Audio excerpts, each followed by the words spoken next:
मित्रों, मेरा नाम रहमान है और मैं उत्तर प्रदेश का रहने वाला हूँ। आज मैं आपको मेरे मित्र के साथ घटी एक सच्ची घटना पेश करने जा रहा हूँ। मेरे मित्र का नाम वसीम है और हम बचपन से ही बहुत अच्छे दोस्त हैं और हम हर एक बात एक दूसरे से शेयर करते हैं।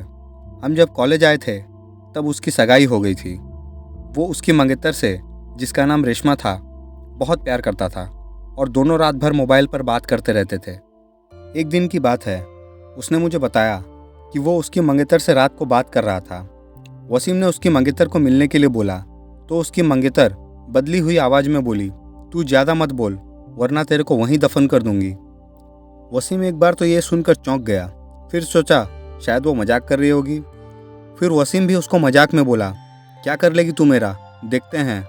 तो वो फिर बोली, आज रात देख तेरे साथ क्या क्या होता है। यह कहकर उसने मोबाइल रख दिया। अगली सुबह जब वसीम मुझसे मिला तो वो अपनी आप बीती बताने लगा।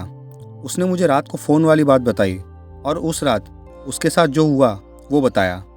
उसने बताया कि रात को करीब 2-3 बजे के आसपास अचानक उसकी नींद खुली और उसके सामने एक सफ़ेद लंबी दाढ़ी वाला आदमी बैठा था।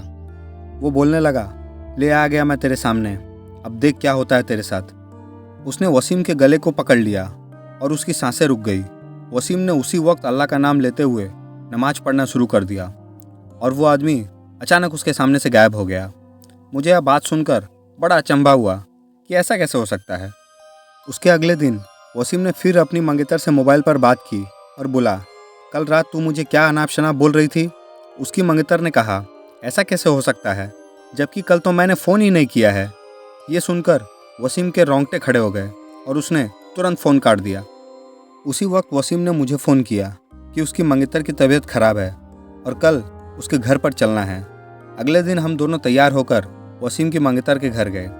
वहाँ हमने दरवाज़ा खटखटाया तो उसकी मंगेतर सामने खड़ी थी और बदली हुई आदमी की आवाज़ में बोली, तू फिर आ गया ना, तूने अगर अंदर कदम रखा तो यहीं पर तेरा जनाजा निकाल दूंगी। वसीम बोला, ये क्या बोल रही है तू। वसीम आगे था और जैसे ही उसने घर में कदम रखा उसकी मंगेतर ने दीवार पर टंगी तस्वीर उतारकर वसीम के सर पर दे मारी। उसके सर से खून बहने लगा। वसीम के ससुर और सालों ने उसकी मंगेतर को पकड़कर बिठाया। फिर उसके सालों ने वसीम के सर पर पट्टी बांधी। रेशमा के दादाजी ने बताया कि रेशमा को जिन का साया लगा है। इस पर वसीम के ससुर ने उन्हें अपना मुंह बंद रखने को कहा। थोड़ी देर रुककर हम वहाँ से सीधे अस्पताल जाकर ढंग से पट्टी करवाई। उसके अगले ही दिन मुझे वसीम का फ़ोन आया कि रेशमा की तबीयत बहुत ज़्यादा ख़राब है और वह अस्पताल में भर्ती है। वसीम ने बाइक निकाली और हम दोनों जल्दी अस्पताल पहुँचे। वहाँ पहुँचते ही हमने डॉक्टर से रेशमा की हालत पूछी तो उसने बताया कि उसकी हालत बहुत नाजुक है, कोई असली बीमारी का पता नहीं चल पा रहा है और उसके घर वालों को डॉक्टर ने रेशमा को घर ले जाने को कहा है। सभी हैरान थे कि ऐसी क्या बीमारी है जिसका इलाज डॉक्टर के पास भी नहीं है। फिर उसके घर वाले रेशमा को घर ले आए। रेशमा ने वसीम को बुलाया और कहा कि मैं अब ज़्यादा दिन जिंदा नहीं रह पाऊंगी, तुम किसी अच्छी लड़की को देखकर शादी कर लेना। ये सुनकर वसीम की आंखों में आंसू आ गए और वो बोलने लगा कि मैं तुम्हें मरने नहीं दूंगा।